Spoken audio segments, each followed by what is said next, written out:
Hello traders, welcome. നമ്മുടെ end of day chart analysis നമുക്ക് start ചെയ്യാം. എന്ന് പറയുന്ന പോലെ തന്നെ end of day chart analysis എന്ന് വെച്ച് കഴിഞ്ഞാൽ എല്ലാ ദിവസവും മാർക്കറ്റ് ക്ലോസ് ആയതിനു ശേഷം നമ്മൾ നിഫ്റ്റി ബാങ്ക് നിഫ്റ്റിയിൽ അന്നുണ്ടായിരുന്ന പ്രൈസ് ആക്ഷൻ ബേസ്ഡ് ട്രേഡ്സ് നമ്മൾ എക്സ്പ്ലെയിൻ ചെയ്യുക എന്നുള്ളതാണ്. ഓക്കെ, ഇനി ഈ നമ്മളിപ്പോൾ നിങ്ങൾ ഈ കാണുന്ന ചാർട്ടിനകത്ത് കാണുന്ന ലൈൻസും ഇൻഡിക്കേറ്റേഴ്സും എന്താണെന്ന് അറിയാനായിട്ട് നമ്മളൊരു ഇൻട്രൊഡക്ഷൻ വീഡിയോ ചെയ്തിട്ട് ഞാൻ ലിങ്ക് ഐ ബട്ടണിൽ കൊടുക്കാം. നിങ്ങൾ ദയവായിട്ട് അതൊന്ന് കാണാം. അപ്പോൾ നിങ്ങൾക്ക് എന്താണെന്നുള്ളത് ഡീറ്റെയിൽ ആയിട്ട് നമുക്ക് മനസ്സിലാക്കാം. ഓക്കെ, നമുക്ക് ആദ്യം നിഫ്റ്റി തുടങ്ങാം. ഇന്ന് ഗ്ലോബൽ മാർക്കറ്റ് നോക്കുകയായിരുന്നെങ്കിൽ നല്ലൊരു പോസിറ്റീവ് ആയിരുന്നു ആക്ച്വലി. ഇന്നലെ US മാർക്കറ്റ് എല്ലാം ക്ലോസ് ചെയ്ത് നല്ല ഗ്രീനിലാണ്. അതുകൊണ്ട് തന്നെ നമുക്കിന്ന് ചെറിയ രീതിയിലൊരു ഗ്യാപ്പ് അപ്പ് ഓപ്പണിംഗ് ആയിരുന്നു നിഫ്റ്റിയിൽ ഉണ്ടായിരുന്നത്. പക്ഷെ ആദ്യത്തെ ഒരു ക്യാൻഡിൽ നോക്കുകയാണെങ്കിൽ ഒരു ചെറിയൊരു ബെയറിഷ് രീതിയിൽ വന്നിട്ട് അതിനുശേഷം പ്രീവിയസ് ഡേ ഹൈ, അതാണ് ആ ബ്ലൂ ലൈൻ. ഓക്കെ, ഇതിൽ ഒന്ന് സപ്പോർട്ട് എടുത്ത് മുകളിലോട്ട് പോവാണ് ചെയ്തത്. ആ ഒരു സമയത്തൊന്നും നമുക്ക് ട്രേഡുകളൊന്നും ഉണ്ടായിരുന്നില്ല. നമ്മുടെ സെറ്റപ്പ് ആക്ച്വലി നമുക്ക് ഇന്നൊരു സെറ്റപ്പ് കിട്ടുന്നത് നമുക്ക് കഴിഞ്ഞ ദിവസം നമ്മൾ പറഞ്ഞ പോലെ തന്നെ ഒരു EMA, അതായത് മാർക്കറ്റ് ഹയർ ലോ അല്ലെങ്കിൽ ഹയർ ഹൈസിൽ പോയിക്കൊണ്ടിരിക്കുമ്പോൾ ഒരു റീട്രേസ്മെന്റ്, അതായത് നമ്മുടെ EMA കണ്ടോ, സ്ലോപ്പിംഗ് EMA ആണ്. അതിനകത്തൊരു റീട്രേസ്മെന്റ് വരുമ്പോഴാണ് നമുക്ക് എൻട്രി ഓപ്പർച്യൂണിറ്റി കിട്ടിയത്. അതിന് മുൻപായിട്ട് നിങ്ങൾക്ക് ഇവിടെ കാണാം, ഞാനിവിടെ ഡേയ്സ് ഹൈ മാർക്ക് ചെയ്തിട്ടുണ്ട്, ഈ ഒരു red line. Okay, days high എന്താണെന്ന് പലർക്കും അറിയാം, ഞാൻ ജസ്റ്റ് ഒന്ന് പറയാം. അതായത് മാർക്കറ്റ് ഓപ്പൺ ആയതിനു ശേഷം ഒരു ആദ്യത്തെ ഒരു 1 അവർ, ഓക്കെ, ഒരു 10:15 നോക്കുകയാണെങ്കിൽ ആ ഒരു സമയത്ത് മാർക്കറ്റ് ക്രിയേറ്റ് ചെയ്ത ഇതാണ് ഇന്നത്തെ ഡേയ്സ് ഹൈ. ഓക്കെ, അതുപോലെ ഡേയ്സ് ലോ എന്ന് പറയുകയാണെങ്കിൽ ഇതാണ് ഇന്നത്തെ, ഞാനൊരു ഗ്രീൻ ലൈനിൽ മാർക്ക് ചെയ്യും, ഇതാണ് ഡേ ലോ. പ്രൈസ് ആക്ഷനിൽ നോക്കുകയാണെങ്കിൽ ഇതൊരു ഇമ്പോർട്ടൻ്റ് ആണ്, ഡേ ഹൈ ആൻഡ് ലോ കുറച്ച് ഇമ്പോർട്ടൻ്റ് ആണ്. ഓക്കെ, അപ്പോൾ നമ്മൾ നോക്കുകയാണെങ്കിൽ മാർക്കറ്റ് അതിനുശേഷം പിന്നൊന്ന് താഴെ വന്ന് നമ്മുടെ EMA ഒന്ന് ബ്രേക്ക് ചെയ്തു, അഗെയിൻ മുകളിലോട്ട് പോയിട്ട് ഇന്നത്തെ ഡേ ഹൈ ബ്രേക്ക് ചെയ്തു. കണ്ടോ, ഒരു ബുള്ളിഷ് ക്യാൻഡിലോട് കൂടിയിട്ട് ഡേ ഹൈ ബ്രേക്ക് ചെയ്തതിന് ശേഷം ഇതൊരു റീടെസ്റ്റ് എന്ന് നമുക്ക് പറയാം. കണ്ടോ, ഇത് വീണ്ടും ഒരു റീടെസ്റ്റ് തന്നെയാണ്. ഈ ഒരു ക്യാൻഡിൽ ക്ലോസ് ചെയ്തിട്ടുണ്ട് താഴെ, പക്ഷെ അതൊരു പിൻബാറാണ്. നിങ്ങൾ നോക്കുകയാണെങ്കിൽ അതിന്റെ നെക്സ്റ്റ് ക്യാൻഡിൽ ഒരു ബുള്ളിഷോട് കൂടി മുകളിലോട്ട് പോയിട്ടുണ്ട്.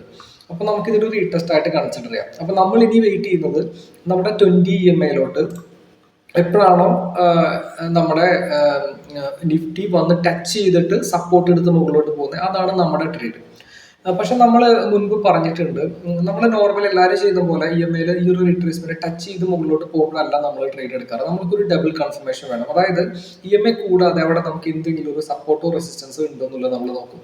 അപ്പൊ ഈ ഒരു കേസിൽ നോക്കുകയാണെങ്കിൽ ഞാൻ പറഞ്ഞല്ലോ, ഡേയ്സ് ഹൈ ഒരു ഇമ്പോർട്ടൻ്റ് ആയിട്ടുള്ളൊരു ഏരിയ ആണ്. ഓക്കെ, അപ്പൊ ഇന്നിപ്പോ ഈ ഡേ ഹൈ ബ്രേക്ക് ചെയ്തു. ഓക്കെ, അപ്പൊ നമുക്കറിയാം ബേസിക് പ്രൈസ് ആക്ഷൻ ഇതൊരു ഡേ ഹൈ ഒരു റെസിസ്റ്റൻസ് ആയിട്ടാണ് ആദ്യം ആക്ട് ചെയ്യുക. ഓക്കെ, ആ റെസിസ്റ്റൻസ് ബ്രേക്ക് ചെയ്ത് കഴിഞ്ഞാൽ ആ റെസിസ്റ്റൻസ് പിന്നീട് ഒരു സപ്പോർട്ട് ആയിട്ടാണ് ആക്ട് ചെയ്യുക. ഓക്കെ, അപ്പൊ ഈ ഒരു ഈ ഒരു റെഡ് ലൈൻ ആക്ച്വലി നമുക്ക് ഇനി ഒരു സപ്പോർട്ടായിട്ട് നമുക്ക് അതിനെ കൺസിഡർ ചെയ്യാം.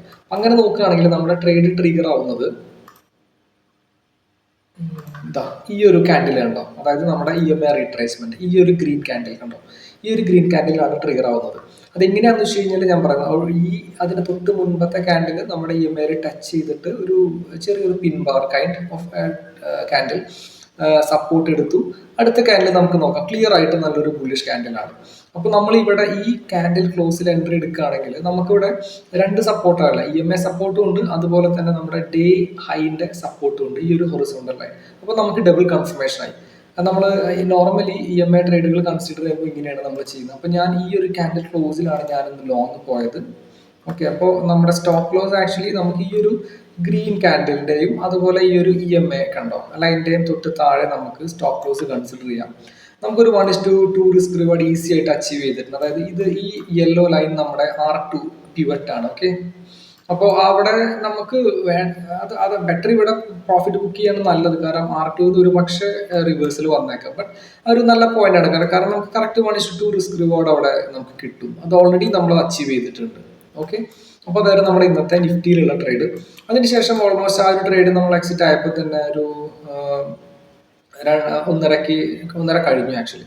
പിന്നെ അതിനുശേഷം നമുക്ക് വേറൊരു ഓപ്പർച്യൂണിറ്റി നിഫ്റ്റിയിൽ കിട്ടിയിട്ടില്ല.